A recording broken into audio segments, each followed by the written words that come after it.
नमस्कार। मैं सुधा सक्सेना। जैसा कि आप सब जानते हैं कि जीवन में सुख के साथ साथ दुख हमेशा है। रात दिन सुख दुख, खुशी गम सब जोड़े में होता है। और जो उस कष्ट को, उस गम को, उस रात को काट लेता है, उसे ही सुबह के और खुशी के दर्शन होते हैं। आइए आज कष्ट पर कुछ चर्चा करते हैं। जो लोग थोड़ा कष्ट झेल लेते हैं उनका जीवन बन जाता है, दुनिया उनका सत्कार करती है। पर जो छोटी छोटी परेशानियों या तकलीफ़ों से ही डर जाते हैं और बचकर भागना चाहते हैं, वे बाद में जीवन भर कष्ट झेलते हैं। उनका सत्कार कोई नहीं करता। तकलीफ़ परमात्मा का शक्तिशाली हथौड़ा है। हम उसकी तिपाई पर रखे लोहे की तरह हैं और उसकी चोटें हमें नष्ट करने के लिए नहीं, फिर से तैयार करने के लिए पड़ रही है। हमें नया रूप देने के लिए वह चोटें पड़ रही हैं। इसका मतलब है कि बिना कष्ट उठाए विकास हो ही नहीं सकता। जीवन में वे ही लोग सफलता का वर्ण करते हैं या महान कहलाते हैं जो तकलीफ़ों की आंच में तप कर खरे साबित होते हैं। जो चीज़ें कष्ट पहुंचाती हैं वही सिखाती हैं।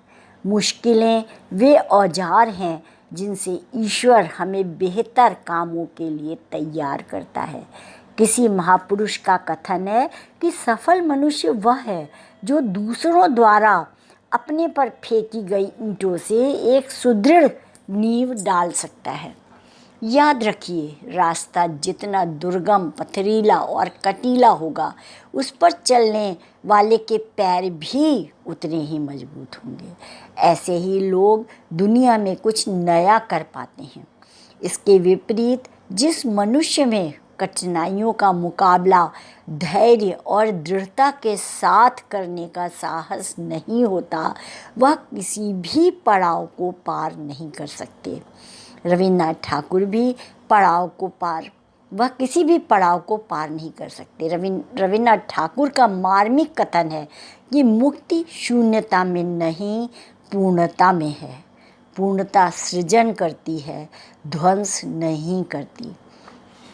भाग्योदय में प्रयत्न और पुरुषार्थ से भी ज़्यादा ज़रूरी होता है संघर्ष के साथ जी सकने और स्वयं के अंदर छुपी अनंत संभावनाओं को उद्घाटित कर सकने का विश्वास।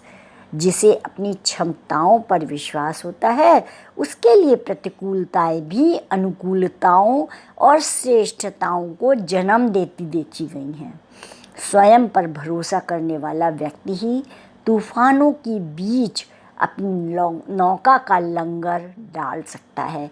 अर्थात कि बिना कष्ट सहे हम जीवन में सफलता नहीं प्राप्त कर सकते, क्योंकि बिना बाधाओं के तो कोई कार्य संपन्न ही नहीं होता। हम जैसा सोचते हैं हर समय वैसा नहीं होता है और उन कार्य को पूरा करने के लिए छोटी छोटी दुविधाएं, छोटी छोटी समस्याएं, छोटी छोटी बाधाएं हमारे सामने आती हैं, जिसका कि हमें निर्भय होकर और निडरता से सामना करना पड़ता है।